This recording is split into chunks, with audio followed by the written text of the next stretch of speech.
Расскажите о текущей ситуации. Добрый день, уважаемые жители Республики Саха-Якутия. На 8 декабря 2020 года по данным Управления Роспотребнадзора по Республике Саха-Якутия текущая санитарно-эпидемиологическая ситуация в республике остается напряженной. Зарегистрировано 198 новых случаев коронавирусной инфекции.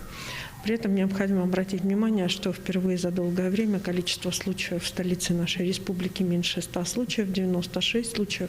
Основные случаи приходятся на районы нашей республики, их больше половины, и необходимо обратить внимание на достаточно большое количество случаев, выявленных среди местного населения в Алданском, Алекминском и Нерюнгринских районах. Во всех 24 районах республики также зарегистрированы новые случаи коронавирусной инфекции.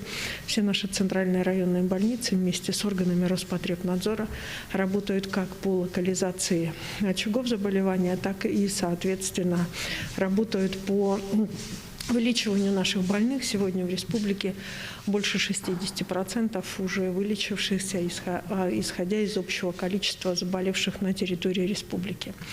За сутки лабораториями методом ПЦР сделано в республике проведено 1278 случаев исследований на коронавирусную инфекцию. Большинство районов приняло решение, в том числе проводить исследования методом ИФА и ИХА. Необходимо обратить внимание на то, что с этой недели начали работать наши учреждения культуры, которые работают в пределах репертуарного плана, исходя из санитарно-эпидемиологических норм.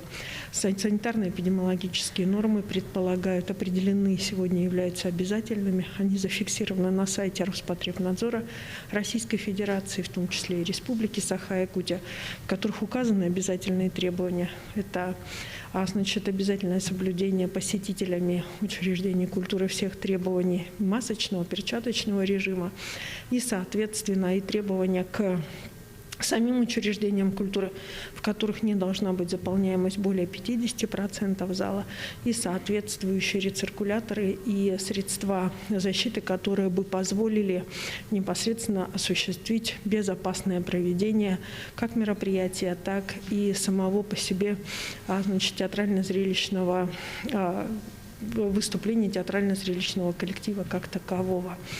Вот сегодня на настоящий момент готовятся новые изменения в указ главы Республики Саха-Якутия. И о нем уже говорил глава республики. Они будут касаться прежде всего и сокращения, и усиления мер дезинфекции, санитарных правил наших торговых организаций перед праздничными новогодними днями.